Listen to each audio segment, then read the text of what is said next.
Hermanos y amigos, qué gusto que podamos encontrarnos en esta jornada devocional.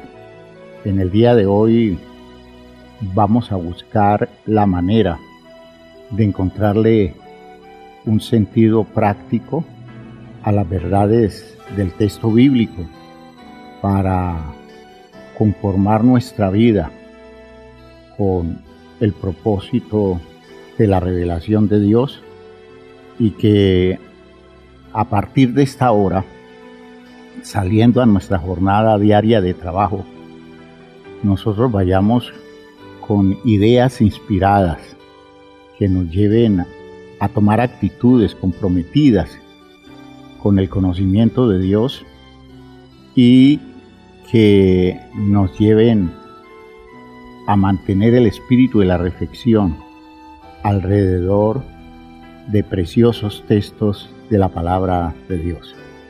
Vamos a reflexionar hoy alrededor del texto de Marcos en el capítulo 4, el versículo 35 en adelante. Voy a leerlos para que contextualicemos la idea. Aquel día, cuando llegó la noche, les dijo: pasemos al otro lado.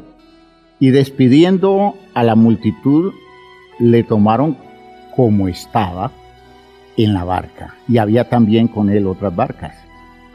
Pero se levantó una gran tempestad de viento y echaba las olas en la barca, de tal manera que ya se anegaba. Y él estaba en la popa durmiendo sobre un cabezal.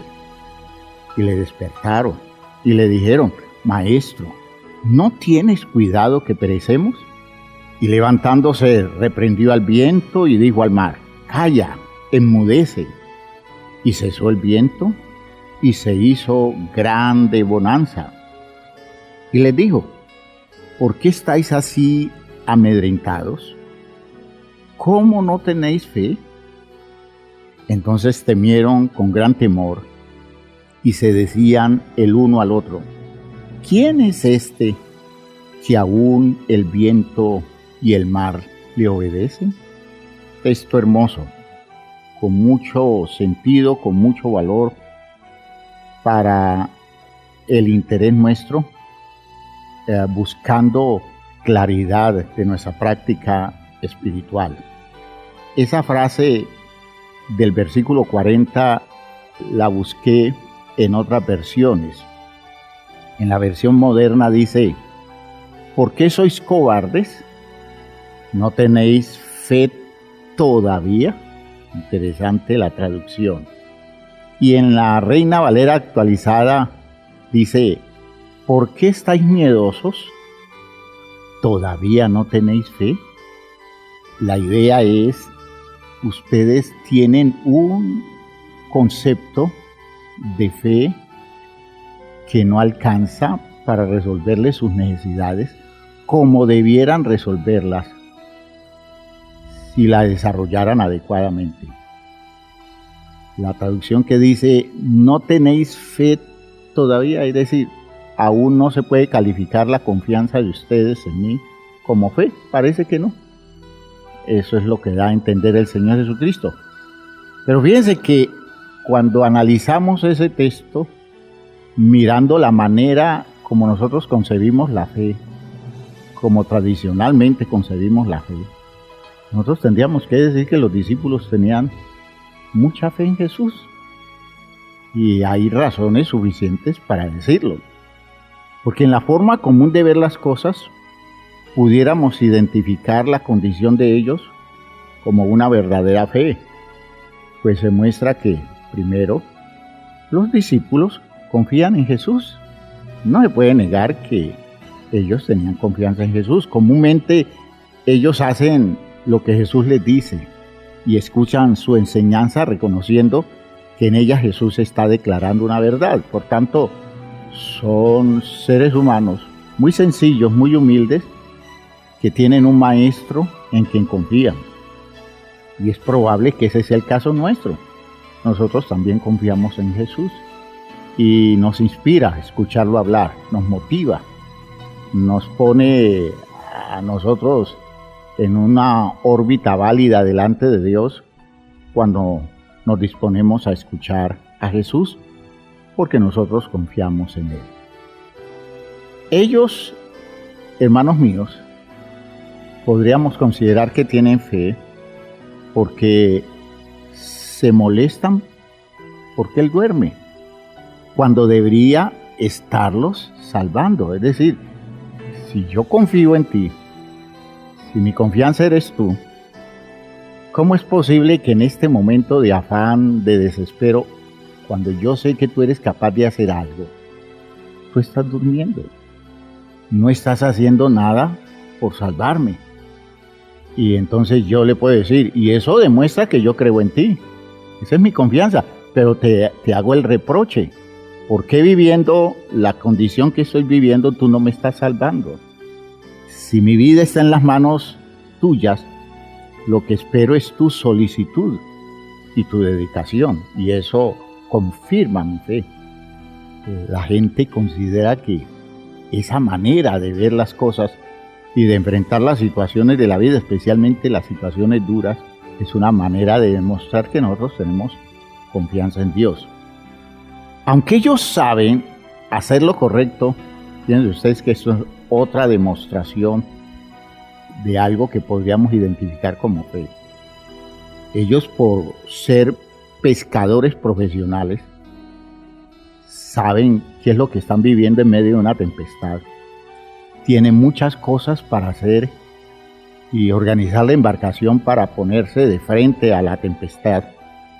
En la circunstancia difícil que están viviendo, ellos precisan de Jesús, demostrando que tienen confianza y fe.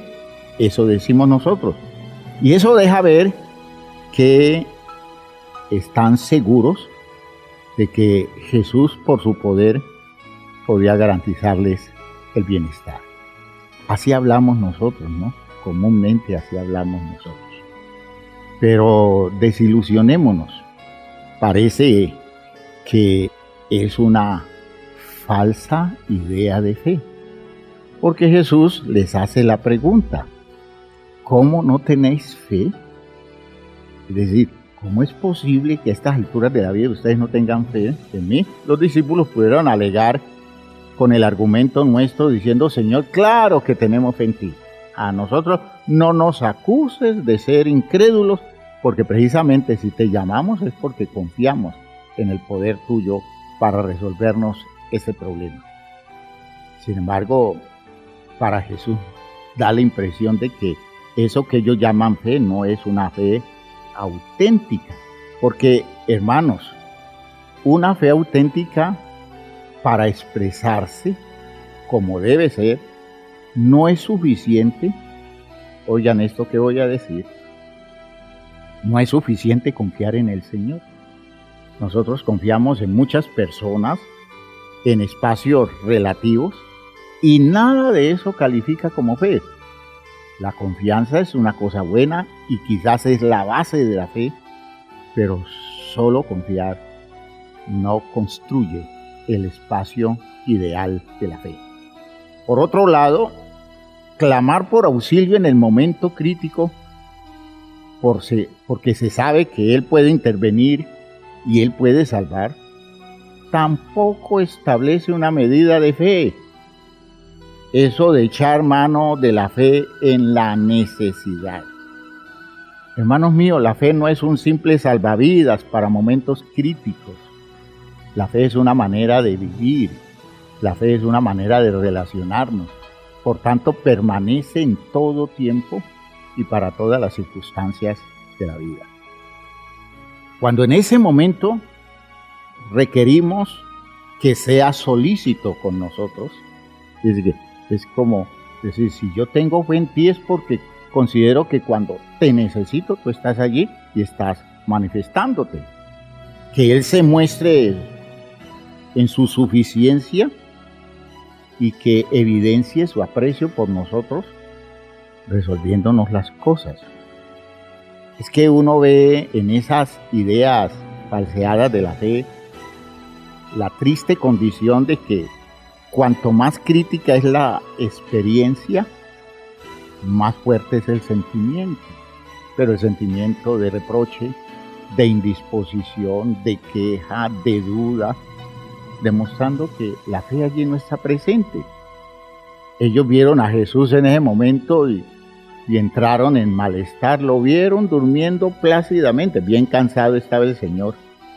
Y dice el texto que así como estaba, ellos lo embarcaron.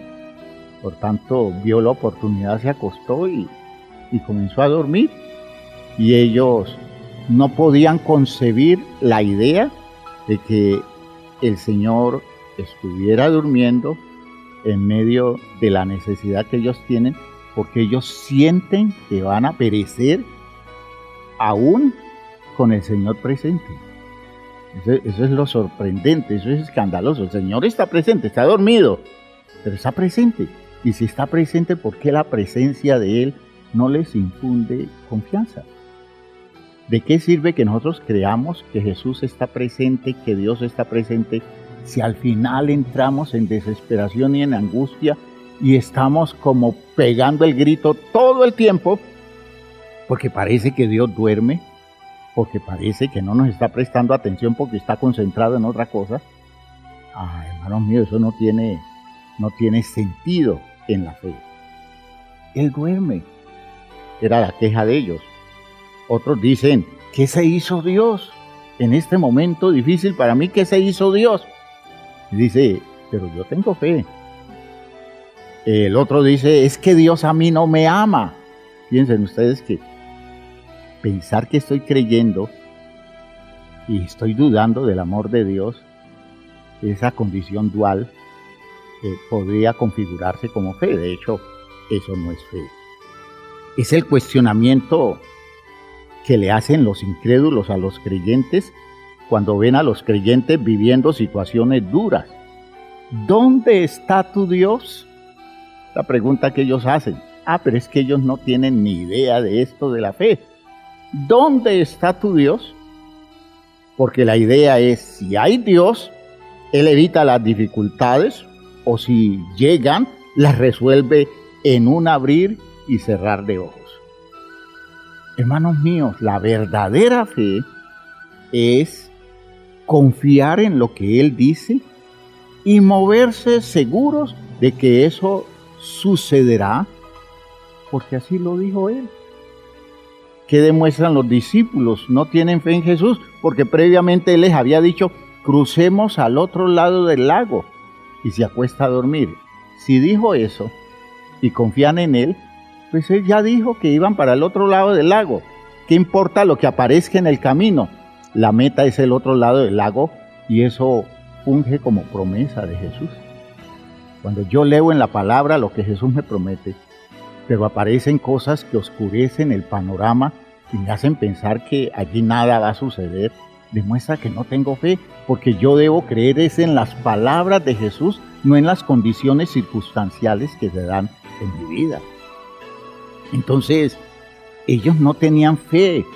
¿Por qué? Porque la palabra tiene que darles confianza en medio de cualquier circunstancia. La fe auténtica demanda a renunciar a apoyarse en los propios pensamientos y en la propia fuerza para abandonarse a la palabra y al poder de aquel a quien decimos que le hemos creído. La fe auténtica es un acto de confianza en la palabra del otro y nos abandonamos seguros de que allí está sucediendo eso, aunque lo que vemos sea otra cosa. Es la actitud de confianza del centurión. Le dice a Jesús, solamente di la palabra y mi criado sanará. La reacción de Jesús, maravillado cuando escucha a ese centurión, fue, de cierto digo, que ni aún en Israel he hallado tanta fe. ¿Por qué? Porque Jesús descubre que ese hombre tiene absoluta confianza en su palabra, aunque sea un suceso remoto, a la distancia. Solo di la palabra y yo estoy confiado de que mi siervo va a sanar. Lo cierto fue que cuando llegó a la casa, le dijeron a él, tu siervo se levantó, tu siervo se sanó. Y entonces él preguntó, ¿y a qué hora fue eso? Y le dijeron a tal hora. Esa fue la hora en la que él dio la palabra.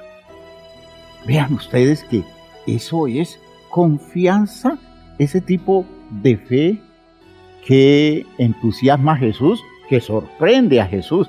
Debiéramos tenerla nosotros también para despertar esa visión, digámoslo así, de entusiasmo en la persona de Jesús, porque le creemos a pesar de todo. Pedro inicialmente le cree a Jesús en su experiencia de caminar sobre las aguas, pero el elemento circunstancial le hace dudar y se olvida de la palabra del Señor que le dijo, ven. Solo se necesita una palabra, ven. ¿Saben ustedes que Mateo, el publicano, solo necesitó una palabra y nunca más se desprendió de Jesús? El Señor Jesús le dijo, sígueme. Y le siguió hasta la muerte. Eso es fe. Esa es la fe que nosotros necesitamos. Jesús le dice a Pedro, ven.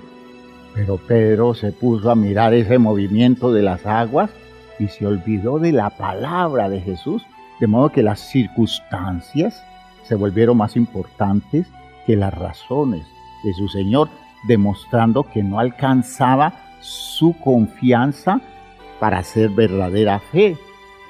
El reproche del Señor fue, hombre de poca fe, ¿por qué dudaste? ¿Por qué dudaste? Yo te dije que vinieras. Eso era suficiente para que te movieras seguro. Porque si te digo que vengas, es porque sé que puedes venir. Y porque tengo todo establecido con garantías para ti. Para Jesús. Ese era el problema de los fariseos. Su problema de fondo en la doctrina era su poca fe. Pues no les fallaba en lo que entendían, sino en que no tenían cómo obedecer. Porque la fe es confianza más obediencia. Si yo creo, si yo confío y obedezco, estoy construyendo un acto de fe. Pero a veces yo creo y puedo decir que confío, pero no obedezco porque veo que otras cosas se pueden hacer mejor o no puedo evitar hacer cosas que son distintas a las que digo creer. Por tanto, mi creer es mentiroso. Así que, por otro lado, hay gente que obedece, pero no confía. Y obedece solo alrededor de que le imponen, porque le da miedo no hacer lo que le imponen, pero no es la confianza en la garantía que se da por darle crédito a alguien digno de nuestra fe. La fe como confianza objetiva en el otro debía expresarse en ellos mirando la actitud de Jesús. Los discípulos, si él duerme y está tranquilo frente a la tempestad, ¿por qué me preocupa la tempestad? Si él puede dormir tranquilo con rayos y centellas, si él puede dormir tranquilo en el vaivén de la embarcación, si puede dormir tranquilo cayendo sobre la embarcación un diluvio que inunda la embarcación, pues si él está tranquilo, él es la garantía. Pues estemos tranquilos nosotros, porque solo mirándolo a él se debe mover nuestra actitud. Nosotros tuvimos con el hermano Campo una experiencia muy difícil haciendo un viaje de Tumaco a Chajal.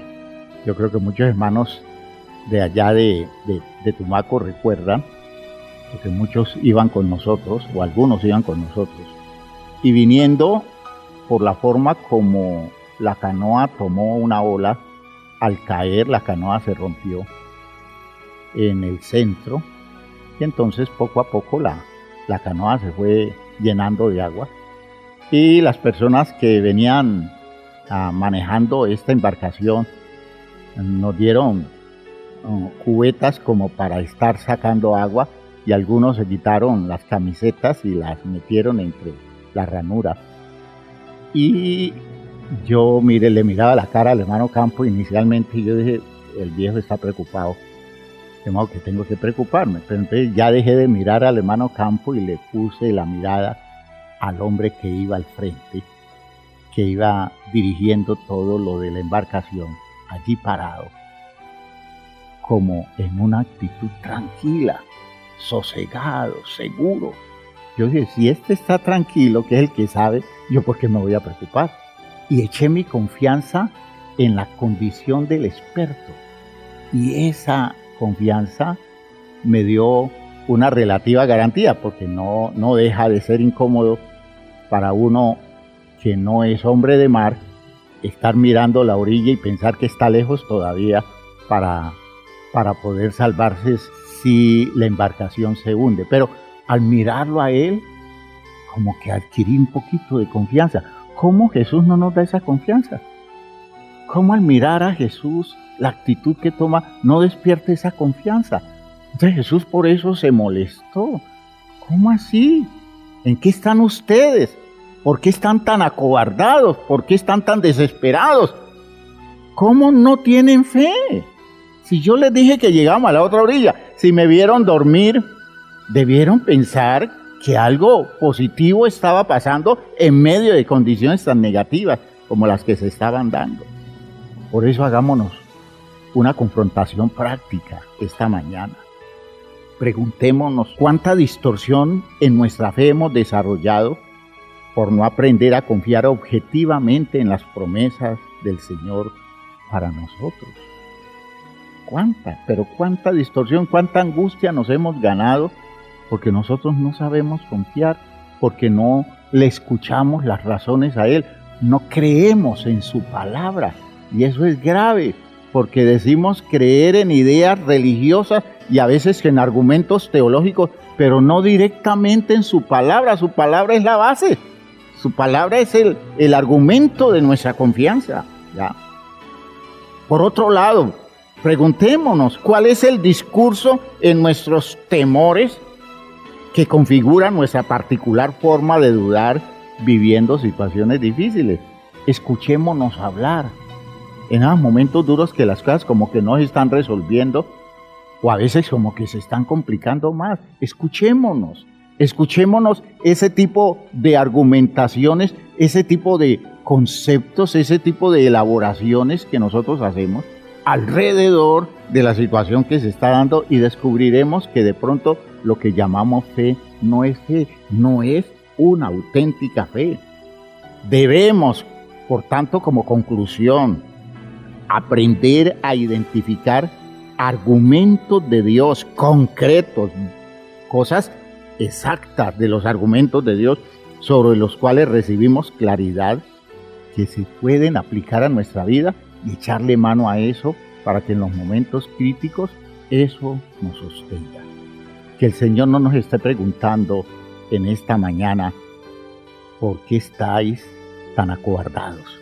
¿Por qué estáis tan amedrentados? ¿Cómo a estas alturas tú no desarrollas fe? Ustedes no desarrollan fe.